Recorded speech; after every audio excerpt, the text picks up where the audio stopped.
Hello media students, welcome back to working commerce classes. ನಾವು ನಿಮ್ಮ Pavan sir. ಇಂದು ನಮ್ಮ ಚರ್ಚೆಯ ವಿಷಯ ಬಿಕಾಮ್ 3ನೇ ಸೆಮಿಸ್ಟರ್ನ ಕಮರ್ಷಿಯಲ್ ಅರ್ಥಮೆಟಿಕ್ ಸಬ್ಜೆಕ್ಟ್ನ 2ನೇ ಯೂನಿಟ್ ಎನ್ವಿಟೀಸ್. ಈ ಒಂದು ಚಾಪ್ಟರ್ನಲ್ಲಿ 2 ಮಾರ್ಕ್ಸಿಂದ ಒಂದು ಕ್ವಶನ್, 5 ಮಾರ್ಕ್ಸಿಂದ ಒಂದು ಕ್ವಶನ್ ಅಥವಾ 7 ಮಾರ್ಕ್ಸಿಂದ ಒಂದು ಕ್ವಶನ್ ಬರುತ್ತೆ ನಿಮಗೆ ಫೈನಲ್ ಎಕ್ಸಾಮ್ಗೆ. ಸೊ ಎನ್ವಿಟಿ ಅಂದ್ರೆ ಏನಪ್ಪ? ಎನ್ವಿಟಿ ಅಂದ್ರೆ meaning of annuity. An annuity is a regular or periodical payment. Regular or periodical payment. ಹೌದಾ? ಫಾರ್ ಎಕ್ಸಾಂಪಲ್, ಲೋನ್ ತೊಗೊಂಡಿರ್ತೀವಿ. ಲೋನನ್ನು ರೀಪೇಮೆಂಟ್ ಮಾಡುವಾಗ ತಿಂಗಳ ಪೇಮೆಂಟ್ ಮಾಡ್ತೀವಿ. ಅಥವಾ LIC ಮಾಡಿಸಿರ್ತೀವಿ, ಅದ್ರ ಇನ್ಸ್ಟಾಲ್ಮೆಂಟು ಮಂತ್ಲಿ ಮಾಡ್ತಿರ್ಬೋದು. ಅಥವಾ ಎವ್ರಿ 3 months ಒಮ್ಮೆ ಪೇಮೆಂಟ್ ಮಾಡ್ತಿರ್ಬೋದು. ಅಥವಾ ಎವ್ರಿ 6 months ಒಮ್ಮೆ ಪೇಮೆಂಟ್ ಮಾಡ್ತಿರ್ಬೋದು. ಅಥವಾ ಇಯರ್ಲಿ ಒಮ್ಮೆ ಪೇಮೆಂಟ್ ಮಾಡ್ತಿರ್ಬೋದು. ಈ ಥರ ಒಂದು ಪೇಮೆಂಟ್ಸ್ ಮಾಡ್ತೀವಲ್ಲ, regular or periodical payment made yearly at more or less. Frequent intervals ಅಂದರೆ ನಿರ್ದಿಷ್ಟ ಅವಧಿ. For example 3 months, 6 months, monthly or yearly. Frequent intervals for certain span of time, ನಿರ್ದಿಷ್ಟ ಅವಧಿವರೆಗೆ. Will compound interest. ಈ ಒಂದು ಅನ್ಯುಟಿಯಲ್ಲಿ ಕಂಪೌಂಡ್ ಇಂಟ್ರೆಸ್ಟ್ ಇಲ್ಲಿ consider ಆಗುತ್ತೆ. ಇಲ್ಲಿ is called annuity. Okay, so ಈ ಒಂದು ಚಾಪ್ಟರ್ನಲ್ಲಿ ಒಟ್ಟು 2 ಮೆಥಡ್ ಇದೆ.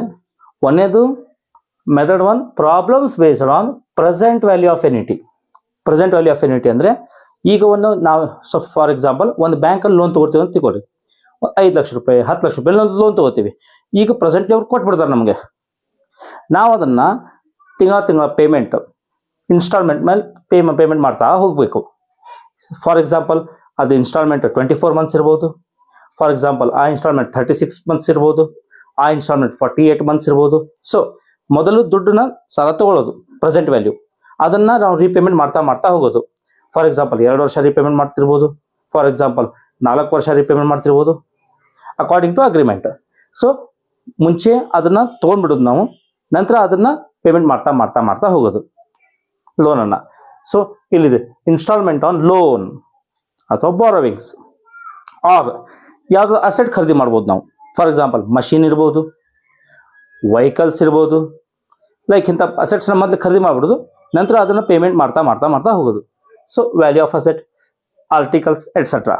ಸೊ ಇಲ್ಲಿ AN is equal to A divided by I, bracket of 1 minus 1 divided by 1 plus I raised to n. ಇನ್ನೊಂದು ಮೆಥಡ್ ಇದೆ, method number 2, problems based on amount of annuity after n years. ಅಂದ್ರೆ ಈಗ ನಾವು payment ಮಾಡ್ತಾ ಹೋಗೋದು. ಒಂದು 5 ವರ್ಷ ಆದಮೇಲೆ, 10 ವರ್ಷ ಆದಮೇಲೆ, 15 ವರ್ಷ ಆದಮೇಲೆ ಒಂದು ನಮ್ಗೆ ಸರ್ಟನ್ ಅಮೌಂಟ್ ಫಂಡ್ ಬರುತ್ತೆ. For example LIC matured amount ಇರ್ಬೋದು. ಅಥವಾ ಸಿಂಕಿಂಗ್ ಫಂಡ್ ಇರ್ಬೋದು. ಅಥವಾ ಡೆಪ್ರಿಸಿಯೇಷನ್ ಫಂಡ್ ಅಂದರೆ ಈ ಒಂದು ಯಾವುದೋ ಮಷಿನ್ ತೊಗೊಂಡಿರ್ತೀವಿ 2025ಕ್ಕೆ, ಅದ್ರಲ್ಲಿ 2025ಕ್ಕೆ ಅದು ವರ್ಕ್ ಚಾಲು ಆಗುತ್ತೆ.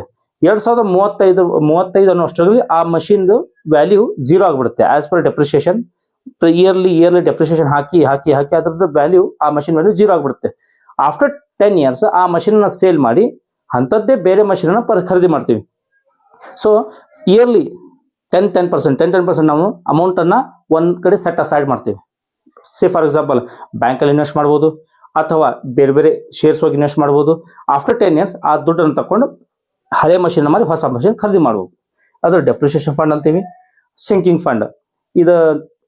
ಫಂಡ್ ಬಂದರೆ ಡಿಬೆಂಚರ್ಸ್ ಇರುತ್ತಲ್ಲ, ಆ ಡಿಬೆಂಚರ್ಸನ್ನು ರೀಪೇಮೆಂಟ್ ಮಾಡಲಿಕ್ಕೆ ಕ್ರಿಯೇಟ್ ಮಾಡಿದಂಥ ಒಂದು ಫಂಡ್ ಅಕೌಂಟ್ ಇದು ಕೂಡ ಬ್ಯಾಂಕ್ ಹೊರಗಡೆ ಇನ್ವೆಸ್ಟ್ ಮಾಡಿ ಆಫ್ಟರ್ 10 years ತಗೋದು ಅವ್ರು ರೀಪೇಮೆಂಟ್ ಮಾಡ್ತೀವಿ.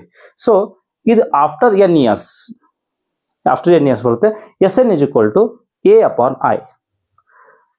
I bracket of 1 plus I raised to n minus 1. So ಸಾಮಾನ್ಯವಾಗಿ ನಿಮ್ಮ ಫೈನಲ್ ಎಕ್ಸಾಮಲ್ಲಿ ನಿಮ್ಮ ಸೀನಿಯರ್ಸ್ಗಳಿಗೆ ನಾವೊಂದು 4-5 ವರ್ಷ ಕ್ವಶನ್ ಪೇಪರ್ ರೆಫರ್ ಮಾಡಿದರೆ ಮೆಥಡ್ 1 ಮೇಲೆ ಜಾಸ್ತಿ ಫೋಕಸ್ ಮಾಡಿರೋದು. ಮೆಥಡ್ 2ಗಿಂತ ಮೆಥಡ್ 1 ಇಲ್ಲಿ ಜಾಸ್ತಿ ಫೋಕಸ್ ಮಾಡಿದ್ದಾರೆ. ಸೊ ನೋಡೋಣ. ಅಂದಾಗೆ ಇವೆಲ್ಲ ಏನು ಹೇಳ್ತಪ್ಪ, A is equal to annual payment or each year instalment, I is equal to rate of interest. ಈ ರೇಟ್ ಆಫ್ ಇಂಟ್ರೆಸ್ಟ್ ಅಲ್ಲಿ ಕಂಪೌಂಡ್ ಇಂಟ್ರೆಸ್ಟ್ ಬರುತ್ತೆ, ಇಲ್ಲಿ compound interest, compound interest. Okay, number of annual payments n is equal to an means present value of annuity, ಇವತ್ತಿನದ್ರ value. sn means amount of after n years, amount after n years ಅಂತ ಕರಿತೀವಿ. So ಈ ನಮ್ಮ ಮುಂದಿನ ಚರ್ಚೆ ವಿಷಯ problems based on present value of annuity. Question number first. ಈ question ನಿಮಗೆ ನಿಮ್ಮ ಸೀನಿಯರ್ಸ್ಗೆ 2022 KOD 7 ಮಾರ್ಕ್ಸ್ ಕೇಳಿದಂಥ ಕ್ವಶನ್ ಇದು, ಹೌದಾ. Bike worth rupees 45,000 is purchased on instalment ಮೇಲೆ ಬಂದಿದೆ ಇಲ್ಲಿ. Plan under which 5 equal annual installments including compound interest at 10% per annum. Find the amount of annual payment ಅಂತ ಬಂದಿದೆ. ಇಲ್ಲಿ ನೀವು ಕನ್ಫ್ಯೂಸ್ ಆಗಬಾರ್ದು. ಇನ್ಸ್ಟಾಲ್ಮೆಂಟ್ ಬೈಯಿಂಗ್ ಸಿಸ್ಟಮ್ನಲ್ಲಿ ಅಲ್ಲಿರುವಂಥ ಕ್ವಶನಲ್ಲಿ ಸಿಂಪಲ್ ಇಂಟ್ರೆಸ್ಟ್ ಬರುತ್ತೆ. ಸಿಂಪಲ್ ಇಂಟ್ರೆಸ್ಟ್ ಅಂತ ಬಂದರೆ ಇನ್ಸ್ಟಾಲ್ಮೆಂಟ್ ಬೈಯಿಂಗ್ ಸಿಸ್ಟಮ್ ಆಗುತ್ತೆ, ಮತ್ತು ಅದರ ಪೇಮೆಂಟ್ಸು ಮಂತ್ಲಿ ಕೊಟ್ಟಿರ್ತಾರೆ. ಬಟ್ ಈ ಒಂದು ಚಾಪ್ಟರ್ನಲ್ಲಿ ಎನ್ಯುಟೀಸ್ನಲ್ಲಿ ಕಂಪೌಂಡ್ ಇಂಟ್ರೆಸ್ಟ್ ಬರುತ್ತೆ, compound interest. So don't get confuse. Simple interest ಅಂತ ಬಂದರೆ instalment buying system problem, compound interest ಅಂತ ಬಂದರೆ ಎನ್ಯುಟಿ ಬೇಸ್ ಮೇಲೆ ಇರುವಂಥ problem same. So purchase or instalment plan ಅಂತ ಇದೆ, ಸೊ ಅದರಿಂದ ಕನ್ಫ್ಯೂಸ್ ಆಗಬೇಡಿ. Under which 5 equal annual installments including compound interest at 10% per annum. So given information ಬರ್ಕೋಬೇಕು. AN means value of bike ಅಥವಾ present value of a vehicle 45,000 ಇದೆ. AN is equal to 5 equal annual installments. Then rate of interest 10% PACI ಅಂತ ಬರ್ತಿದ್ದೀನಿ. PACI ಅಂದರೆ per annum compound interest. Next A is equal to annual payments is equal to what? So ಇಲ್ಲಿ AN ಕಂಡು ಸೂತ್ರ ಏನದ ರೀ? AN is equal to A upon I 1 minus 1 upon 1 plus I raised to n. So ಈಗ ವ್ಯಾಲ್ಯೂಸ್ನ fill up ಮಾಡ್ತಾ ಹೋಗೋಣ.